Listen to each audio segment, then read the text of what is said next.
And welcome once again back here into the Orange Media Network studio. My name is Keenan Puncocher alongside Caleb LaChapelle.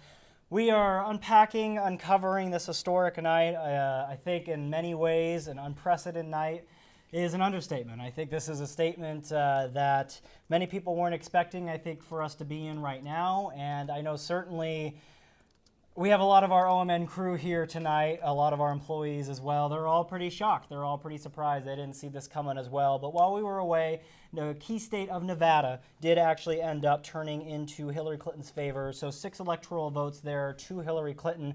Nevada's a state that I think coming into this night, it was a toss-up. You know, that's why it is a key state in this election. But in a race that is so close and starting to look like a Donald Trump presidency, Hillary Clinton will definitely take Nevada. Don't you think, Caleb? I think she'll take whatever she can get at this point. But I wanted to bring up the point. You know, unprecedented could be an extreme understatement at this point. Yeah, you had a theory on this. Why don't you go ahead and elaborate? I do have a theory on this. It has never happened in the history of these United States that no presidential candidate has hit the magic number of 270, but it is a distinct possibility tonight. If Hillary Clinton wins the state of she's currently at 215 electoral votes. If she wins the state of Pennsylvania, in which she is down 0.5% right now, about 20,000 votes. If she wins that state, she will be at 235. If she then wins the state of Michigan, which is within 1 percentage point, she will be at 251. Then if she wins the state of New Hampshire, she will be at 255. The state of Maine will put her to 259 electoral votes. And the state of Minnesota, where she currently holds a 4-point lead, will put her to 269. That is not the number 270. Donald Trump, on the other hand, is currently sitting at 238 electoral votes. By winning the state of Wisconsin, which he has a large lead in right now, that will put him at the number 248. Then he wins Arizona, which he currently has a 4-point lead in right now, and that puts him. Oh, sorry, I messed up. Then he wins the state Utah, which puts him at 254 electoral votes. The next state, Arizona, puts him at 265 electoral votes, and the last state on the board, Alaska, puts him at 268 electoral votes. That would finish the election at 269 to 268. And in that case, the House of Representatives would decide who would be our next president-elect. And they do not technically have to pick either of the two candidates. They can pick anyone, in theory, in the United States that meets all the qualifications of being president. You know, that's a great point, Caleb, and I think that's something that at least certainly, if we're not thinking about, other people are going to start thinking about as well. And you know, I have a similar kind of rundown. I'm going to try to be as unbiased as possible here, but I'm just going to kind of run through a couple states in which, so Donald Trump right now currently holds 238 electoral votes. I'm going to go ahead, and again, we don't have the big board like CNN, so bear with me as I'm on my computer here. But so if he has 238 electoral votes, I'm going to go ahead and give him Utah. Yep. I think it's safe to say if he wins Utah pretty easily, I think he's in the lead right now. Yep. That puts him up to 244. I'm actually going to go ahead and give him Arizona. It's a contested race right now. I just don't see Hillary Clinton being able to pull Arizona off. I don't either. That puts him at 255. Now we have a very interesting situation because right now he's currently leading in Michigan as well as in Wisconsin. He has a much bigger lead in Wisconsin than he does with Michigan. Let's go ahead and give Trump the 10 electoral votes from Wisconsin. So now he's at 265. We give him the 3 from Alaska, 268. So very similar to what you said. So now what we have to look at is, well, what states are left? Pennsylvania, Michigan, New Hampshire, Maine, Minnesota. All right, let's go ahead and give Clinton Minnesota. Okay, maybe it's still pretty close, but we'll give it to her. Let's go ahead and even give Michigan maybe to Clinton. Let's give Pennsylvania to Clinton.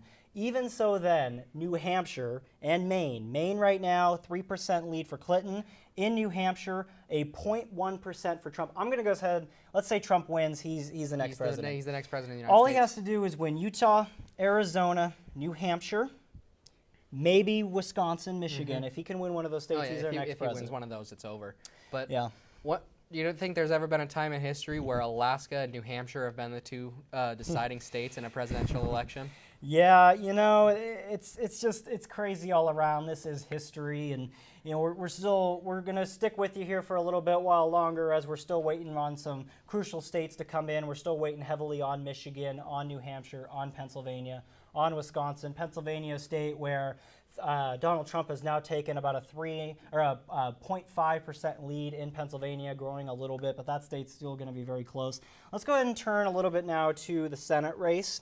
So Senate results right now, we're just going to pull this up. Republicans with 48 seats, Democrats with 46. There's 6 seats up for election right now, but right now, at least on paper, the Republicans are going to control the Senate. We talked about this earlier, but we know that for sure the Republicans have a big majority in the House. The Republicans currently have 222 seats compared to 158 by the Democrats.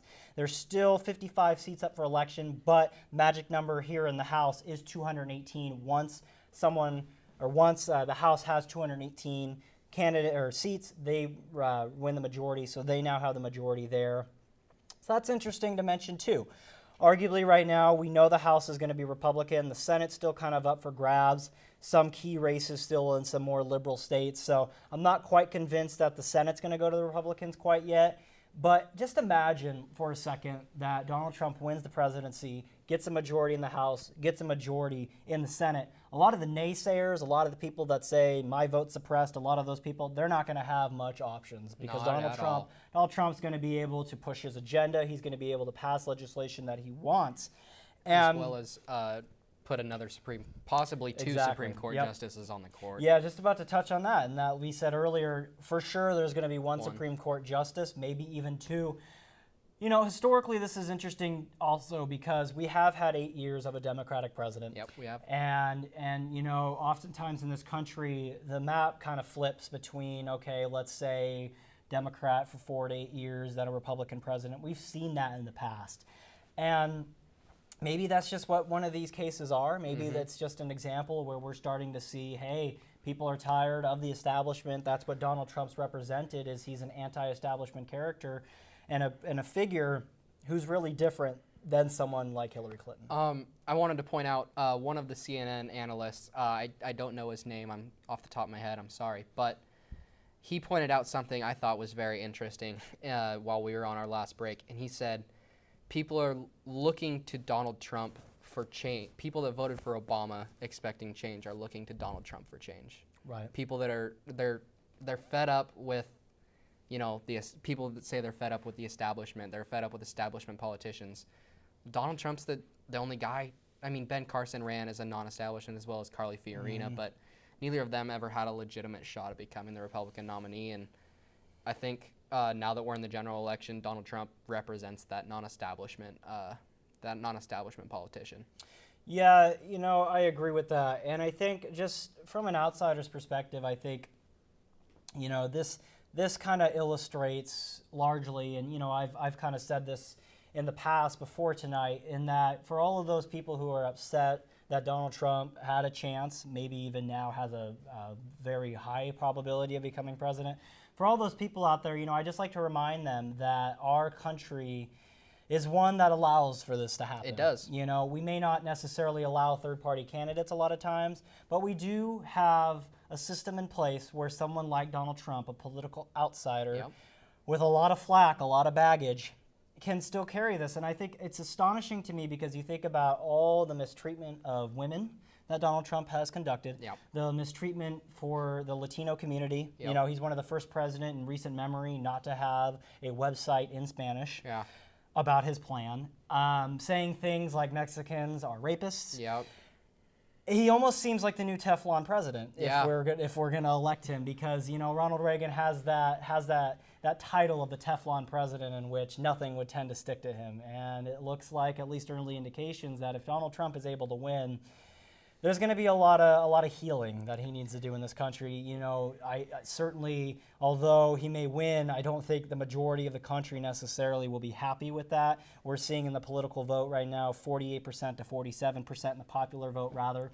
So it's something where healing is really going to need to take place regardless of who wins. Yeah, I was just about to jump to that popular vote, and at this point, Donald Trump and Hillary Clinton are both under the 50% mark, which would technically mark a majority of the country. Obviously, more than 50% means a majority of the country. Right. And they're well below it at this point.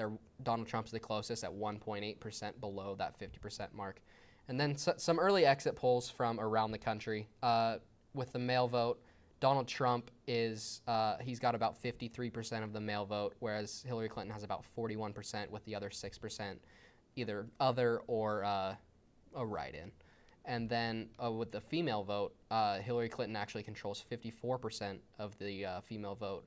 Donald Trump has 42% of the female vote, and 4% of the female vote answered for either a third-party candidate or a write-in candidate. Yeah, and to kind of go off of that, what we're And seeing. also age. What we're seeing, yeah, I was just about to touch on that, is age. You know, we're looking at about the dynamic of 18 to 29-year-olds, 55% in favor of Clinton, Yep. 30 to 44, that kind of, you could still count this as the college-educated folks, 50% to Clinton, 42% to Trump. I think that's kind of what we expected.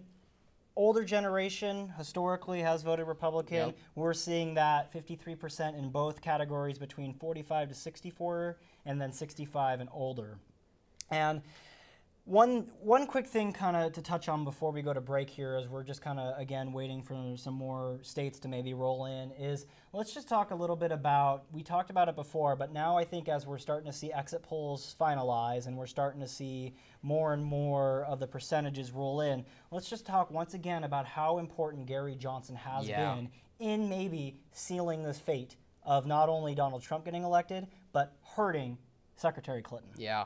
I mean, the way you look at it, you can look at it either way. A lot of Republicans will tell you, as I said earlier in this, a lot of Republicans will tell you that a vote for Governor Johnson is a vote for Clinton, and vice versa. A lot of Democrats will tell you that a vote for Governor Johnson is a vote for Trump. I think there was a lot of meeting in the middle. A lot of moderate Republicans and Democrats that just couldn't vote for their party's nominee. Yeah. Obviously, we see that a lot of people don't like their party's nominee, with Trump having a 42% favorability and Secretary Clinton having a 37%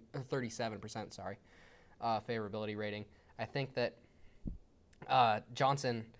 Governor Gary Johnson made a gigantic impact. You just looked in the states that are left. Governor Johnson has a 2.4% lead. In Michigan, a 3.7, Wisconsin, 3.6. Those are all the most contested states right now, and Johnson's currently polling at over 3 in each one of those. Yeah, you know, that's a great point. And, you know, I think even McMullen out in Utah carrying about 71,000 votes right now. You know, right now in Utah, on paper, it's a blowout in favor of Donald Trump. He has about 51% of the vote. Clinton with 22%, McMullen with 22%. Imagine if that 22% went for Clinton. Yeah, it's a 7 point. Yeah, it's a much tighter race, and you know, so there's going to be lots of speculation when people wake up tomorrow about what the impact of Gary Johnson and third-party candidates was. Before we go on a quick break, we'll just kind of go through the quick battleground states right now and where they stand. We'll be back here as soon as we get some new Oregon coverage. We're keeping an eye on that as well. We're trying to find some local Corvallis news as well as the national picture. Before we go, Utah with 32% of the vote in. This is, again, still very early, but we just mentioned Trump leading 51.1%, Clinton in second place, but by a narrow margin with 22.3%. Arizona, key state with 11 electoral votes, with 65% of the vote in there. Trump is leading 49.3% compared to Clinton's 45.7%. Wisconsin, 10 electoral votes there, 85% in there. It's getting very close. Trump is leading pretty substantially here, 49.1% to 45.7% for Clinton. Michigan, key battleground state, 76% there. Trump's leading 48% to 46.9% for Clinton. Pennsylvania, probably the largest piece of the puzzle left, with 20 electoral votes, with 95% of the vote there. Neither CNN nor a news organization I've found yet have called Pennsylvania. But right now, Trump is leading that 48.5% to 47.9% in favor of Trump. And finally, in New Hampshire, the last battleground state, with 81% of the vote in, Trump is leading 47.5% to Clinton's 47.4%. One final takeaway from you, Caleb, before I go, and then we'll take a break. I think the main reason no news organization is called Pennsylvania is because if Mr. Trump wins Pennsylvania, you can pretty much call the election at that point. Yeah, that would put him at 258. And if he Ms. wins Clinton would then Arizona. have to have Michigan, Wisconsin, Minnesota, Alaska, New Hampshire, Maine, and Utah. Yeah, you know, that map that was looking so tough for Donald Trump earlier today is now starting to look like the exact opposite. Yeah. You know, it's starting to look like maybe Hillary Clinton is struggling. And my kind of key takeaway before we go to break here is just in those 6 battleground states that are left, Donald Trump is leading in every single battleground state. Yeah. Regardless of how much, all you need is 0.1% to go ahead and carry yourself to the White House. So with that, we're going to go ahead and take a short break. As soon as we get some more Oregon coverage here or some national coverage, we will go ahead and tune back in. So for more information, go ahead and keep it locked here on OMN as well as through Facebook Live.